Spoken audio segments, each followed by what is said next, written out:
The 6.5 is on the road virtually talking about AI and open source. AI has been the topic of topics for the last 18 months. And as industry analysts, we are very busy. Dan, how are you? Pat, I'm doing really well. And yeah, you're right. This has been a big topic all year long, but it's not just about AI. It's really become more about how do we build tools? How do we deploy them? How do we continue to improve upon them? How do we govern them? And of course, there's all kinds of focus, Pat, right now on the debate between open source and more closed architectures. Do we build as a community? Do we build, in a vacuum? Because some companies maybe think they know better what the market needs. Others believe that open sourcing is the best path. And Pat, altogether, what we know for sure is that AI is changing the rules, it's changing industry, and those that can build the apps are going to be the most important in how quickly and how well this happens.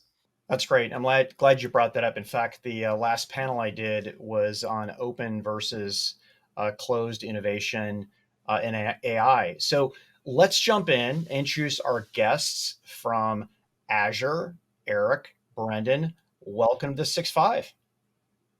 Thanks Cool. for Thanks, having us. Matt. That's great. All right. Well, gentlemen, I really appreciate you both spending some time with us. Let's start big picture. You heard my little bit of build up in this, talking about open, talking about closed, talking about architectures, talking about developers. But why is open source, so important for developers building AI apps? Eric, I'll start with you.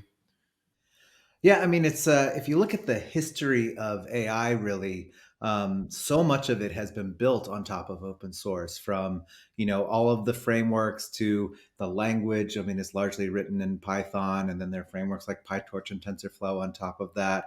And then there have been all these other frameworks, things like LangChain and semantic kernel, and all these different pieces, really helping people share all of the pieces of what go together, so that people can build the latest models and really push them forward.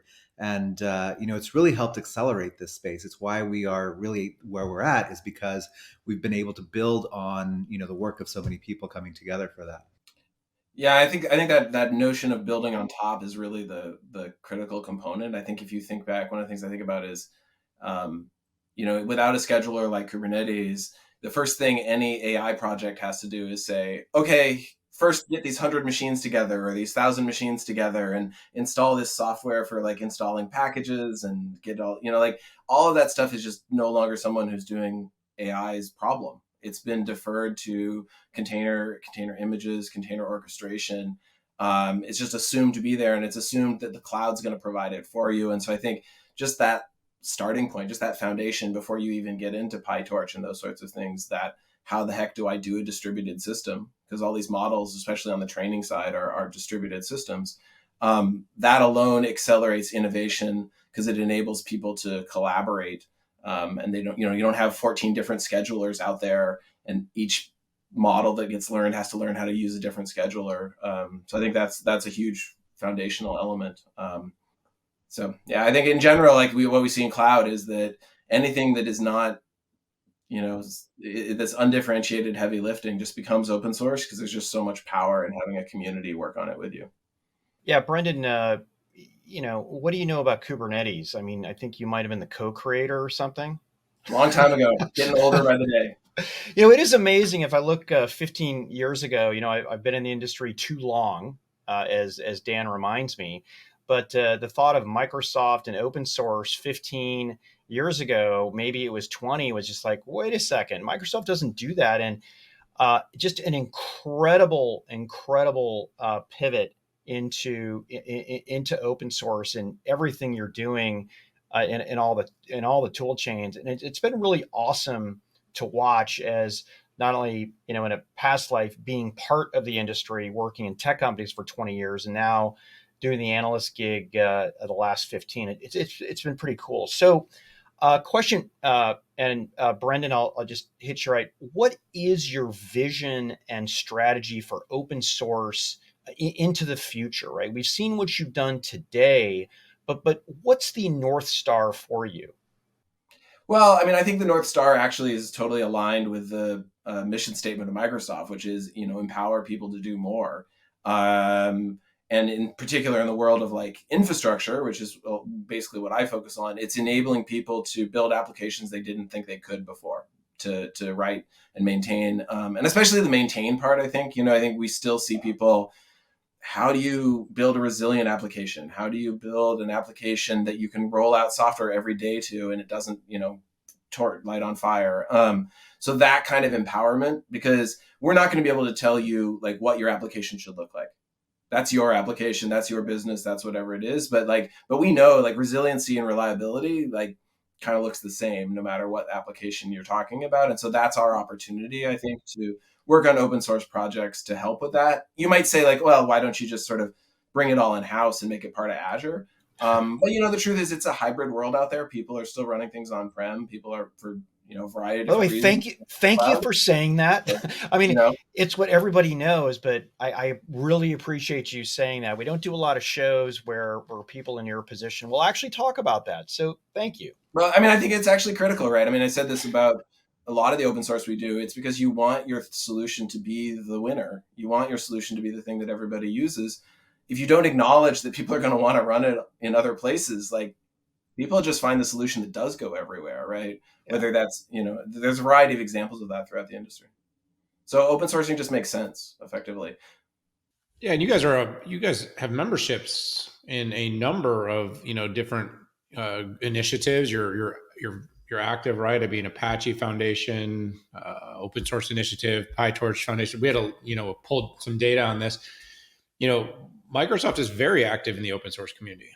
Well, and the majority of the workload on Azure runs on Linux, right? So that's where our customers are too, and so we want to make sure we meet customers wherever they are. I think we're one of the largest contributors to open source. I mean, even just looking across some of our projects from, VS Code and things like that. I mean, there's just a ton of places where we're contributing to open source. And so, yeah, it's definitely in the DNA of Microsoft now. Open source is a key part of how we think about things. Yeah, I think it's the funny thing I always point out to people is like, if you're writing an open source project, whether you run it on Azure or not, you're already using Microsoft technology. You're already building it on GitHub. You're probably using VS Code. You might be using TypeScript. I want to remind everybody, TypeScript created by Microsoft. Right. So like Guido, the creator of Python, drives all this AI, Microsoft employee, right? So it's definitely not something that should surprise anybody at this point. Yeah, there's a lot happening here. So, with all these initiatives, all this investment, all this involvement in open source, Eric, talk a little bit about, what Microsoft is doing kind of with open source and AI, maybe some of the interesting projects and developments. Yeah, sure. So there are a number of different ways that you can sort of look at it, right? Like we've been sort of focused on the infrastructure layer. And of course, that's a really important layer for, how do we corral these thousands of GPUs to work together? So we need Kubernetes as sort of the framework to coordinate that. And then what's the framework that I say, hey, I need to now train this model across all of these different GPUs? And so there's a host of open source frameworks, primarily PyTorch is what we use here. And so there's a lot of places that we're looking at that. We then move up the stack to think about how do we serve and inference these models as fast as possible. And so the Onyx runtime is, really focused on how do I take an AI model and now make it run on a lot of different hardware as quickly as you possibly can. And then you can go all the way up the stack to, the sets of models that you have. And so if you come to the Azure AI Studio, you can see a full plethora of models that we have, just from all of our partners, from Hugging Face, from NVIDIA, from Meta. I mean, models like Llama 2, Mistral 7 billion, like all of these different models we make available to people directly through the Azure AI Studio. And customers can kind of consume it one of two ways. They can sort of take the model and run it on, manage their own sets of infrastructure and run their own Kubernetes clusters and manage the GPUs. Or for a lot of them, we're running them as a service, what we call models as a service. Yeah. And so now you can just call directly and just, with a token interface, here are my tokens and please serve this model for me. And so really just trying to make it easy for people all throughout the stack, to sort of get the models that they're looking for to help the customers get done what they're trying to get done. Yeah. And I'd add on to that, like, I think also a focus on working on like SDKs and how do we bring, how do you get that developer who, I think what we're seeing is a lot of the developers, they're not AI developers, right? They're developers who want to use some AI. And that's a real, I think that's a real shift over the last year and a bit. Maybe it's been happening for a little bit longer than that, but I think that's another real key differentiator for Microsoft and the way we think about it.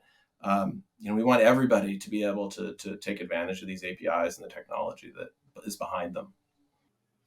Yeah, so it's funny. People always are defining, "Hey, when did AI start?" And we all chuckle and say, "Hey, the first AI algorithms were created in the 1960s."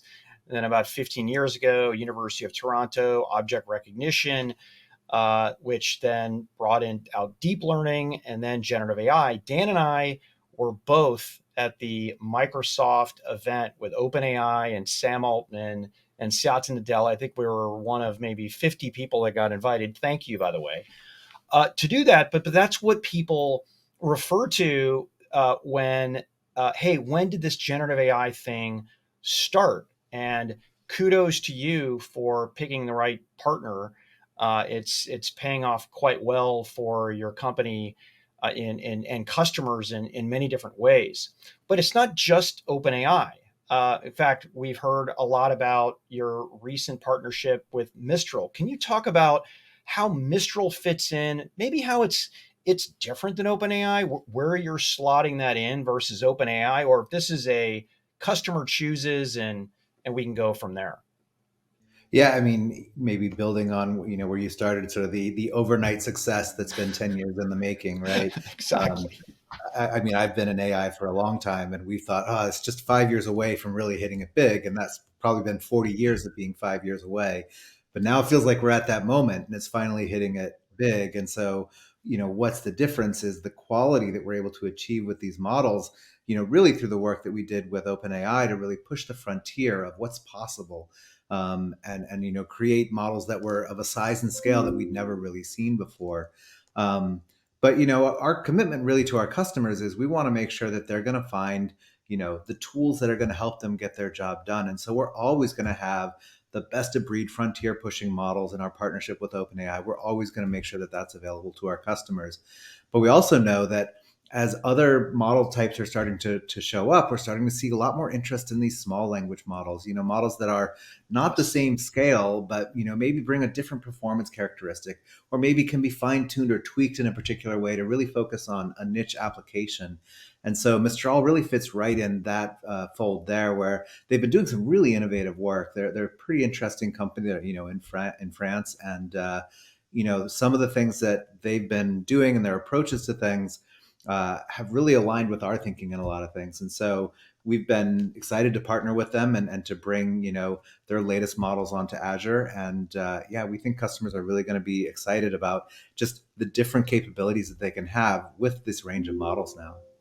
Yeah, I like the it also, if you look at public sector European companies, they want to be aligned with European companies, and I think that's very fair. And in our research, Dan and I are seeing an incredible uptake in that.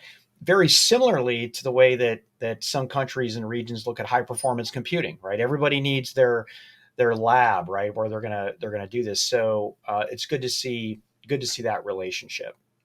Yeah, I mean, from our side, that sort of is a nice, happy coincidence.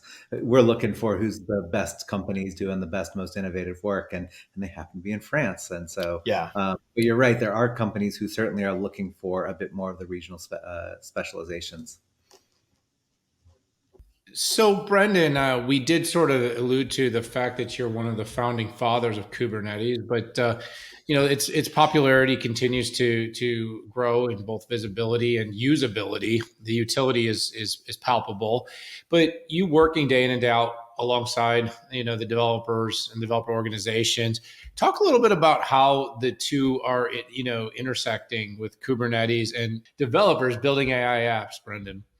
Yeah, I mean, I always like to point out that like there's a lot of focus on the AI, but like there's a lot more to the app than just the AI, right? Like you have to have a a mobile app or a web-based app. You have to serve the APIs that drive logins and preferences and all that stuff, right? And so when you're building one of these applications, even if you're using the the APIs that that Azure ML and Azure OpenAI provide, you still have to write your code and run it somewhere. And we think that the Kubernetes service on Azure is really the best place to do that. And we've been focusing a lot of energy on building out the reference applications and the examples and the streamlining that you need to deploy an application like that. So it's sort of like, let's assume you're going to use Azure OpenAI, you're going to build a mobile application.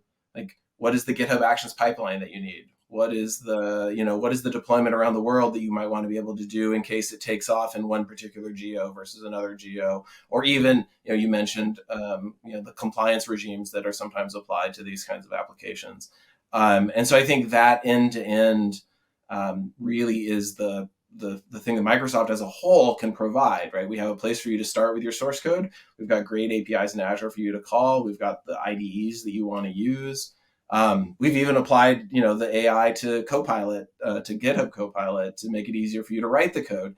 And so I think there's just a comprehensive pipeline there for you to empower individual developers. Because again, I think that one of the things that I think happened, you talked about, AI being 5 years out. I think what happened really was that it crystallized everybody's imagination. Everybody suddenly was like, oh my gosh, I had this idea and now I can do it. Right. And so there's this sudden influx of people who just really want to build the thing that's in their head. And we want to help them get there as quickly and as easily as they can.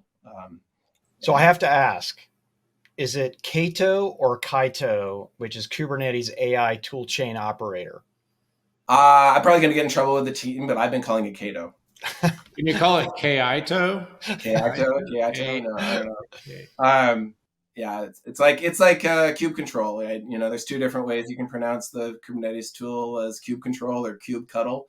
And I happen to be team kube control, but I get in trouble with some of my teammates that way. Listen, I mean, this stuff is very difficult, and you do have what I call bag of parts people who will put together everything on their own, and they'll do it with a big happy smile on their face.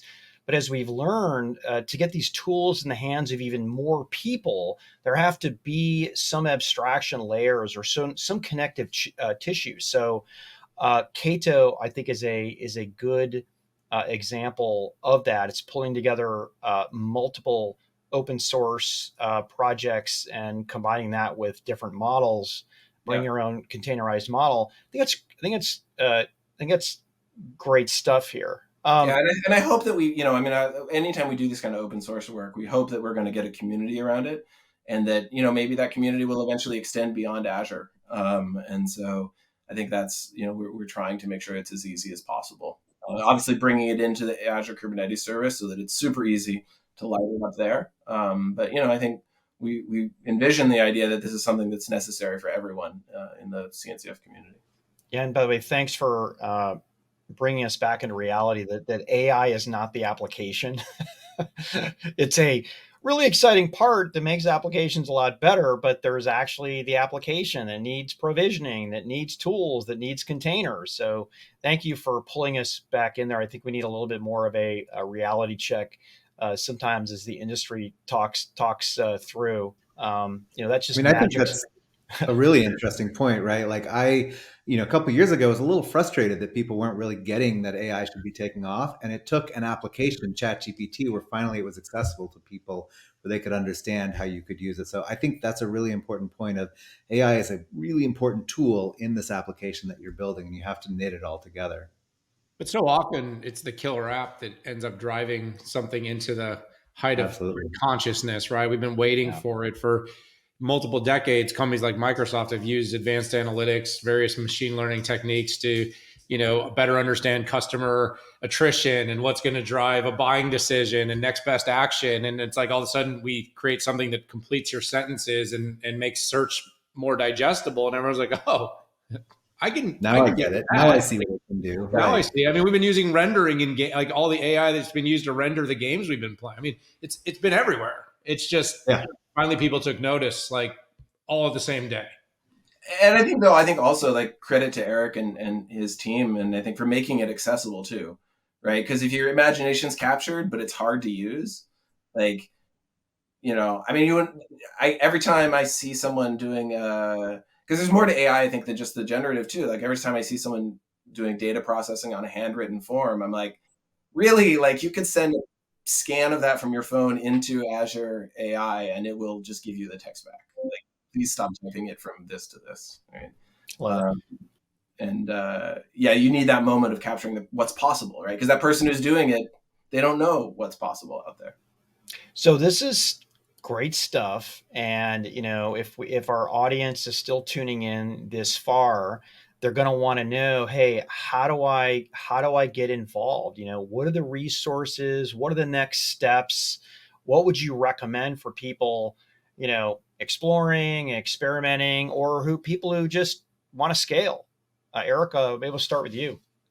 Yeah, I mean, to get started with AI, that's really what we built the Azure AI Studio for.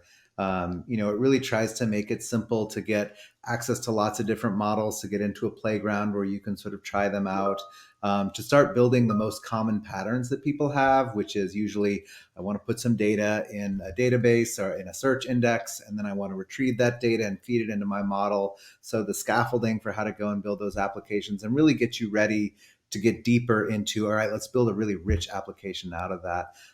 So that's really where we would tell people to start is if you go to Azure AI Studio, you can find all the different things you need to really build everything that you want from there.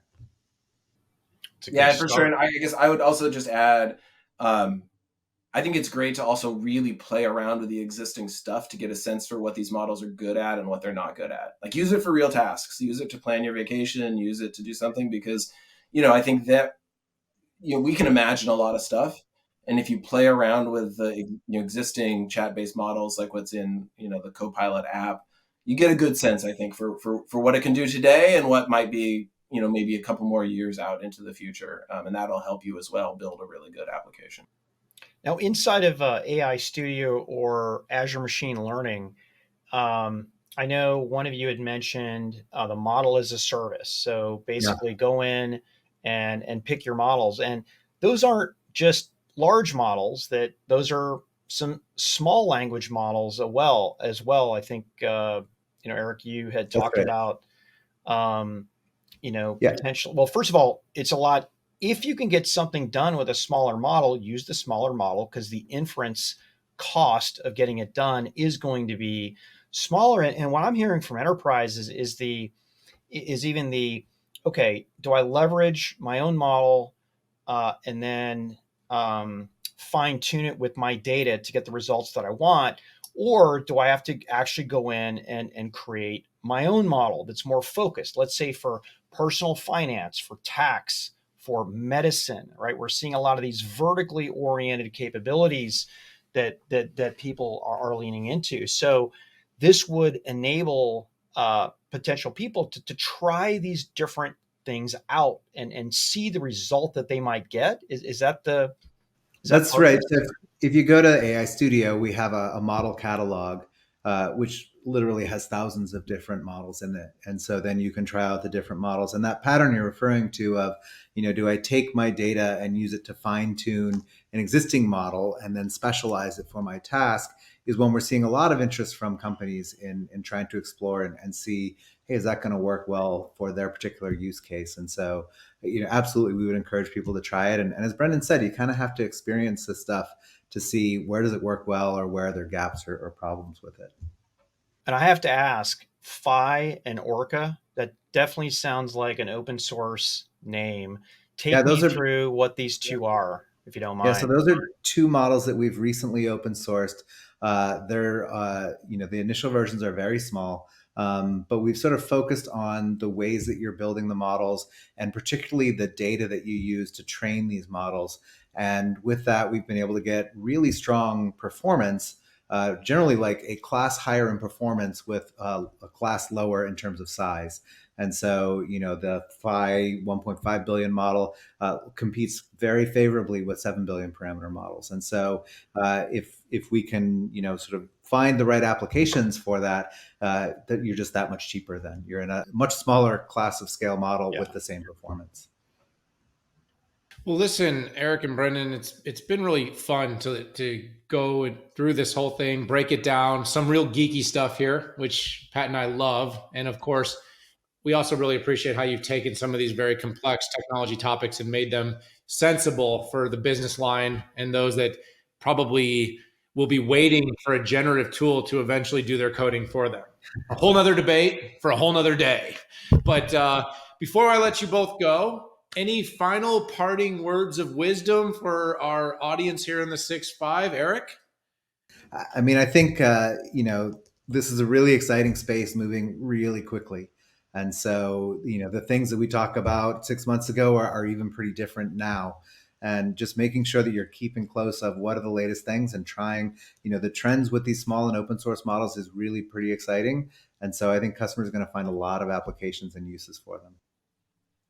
For sure. And I just, call out, check out the Kato project if you're interested in actually running stuff. It's up on GitHub in Azure, Kaito. And if you happen to be in Paris, you happen to go to KubeCon, we'll be talking about it at the booth in KubeCon coming up in just a few days. So come swing by and say hi. Well, listen, I want to thank you both again very much for joining us. Thanks for the wisdom. We always appreciate having the team at Microsoft and the Azure team join us here on the 6-5. We'll be tracking your progress. We'll be watching. And of course, I love the encouragement to those devs out there to continue to test and play and build. That's oftentimes where the great apps, the killer apps are founded in places we least expect. So Eric, Brendan, thanks for joining. Let's have you both back soon. Absolutely. Thanks for having us. All right, everyone, hit that subscribe button. Join us for all of our episodes here on the 6-5. We appreciate you being part of our community. But for this show, for Patrick Moorhead and myself, it's time to say goodbye. We'll see you all later.